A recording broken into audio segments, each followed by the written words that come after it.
լավ է, նույնը չստացանք, ավելի լավն ենք ստանալու, շատ կարճ ժամանակում։ Ապարանի քաղաքապետ Կարեն Եղիազարյանի արձագանքն է քամու հասցրած հետևանքներից հետո չկարողանալ չկա, ապարանը ամանորը դիմավորելու է այնպես, ինչպես որոշված էր։ Նախորդի դեպքերից քաղաքն այսօր վաղ առավոտից վերականգնման դժվարին փուլ էր անցնում։ Նախ բացվեցին փակված ճանապարհները, ապա սկսվեցին նորոգման աշխատանքները։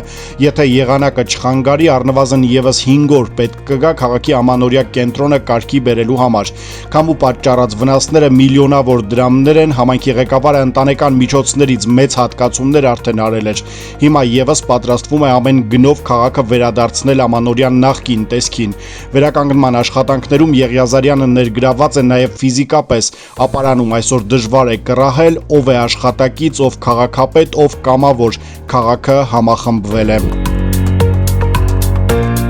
Եթե շատ վնասված հատվածներով չանցնես, հրապարակում օրինակ կթվա, թե ոչինչ էլ չի պատահել։ Տոնածառը, հրաշքի կամուրջը, տոնածառի հարթակը, որոնք երկաթ բետոնե հիմքով էին, բարեբախտաբար կանգուն են։ Քաղաքը առնվազն մի կեսով նույնքան գեղեցիկ է։ Գլխավոր փողոցում շարունակվում են լույսերի ամրացման աշխատանքները։ Կարճ ասած, մինչև ամանոր ապարանը նորից կդառնա աշխարհի կենտրոնը։ Միջոցառումների օրերի մասին համայնքապետարանը կհայտարարի նախապես, երբ փոքրինչ պատկերը պարզ դառնա։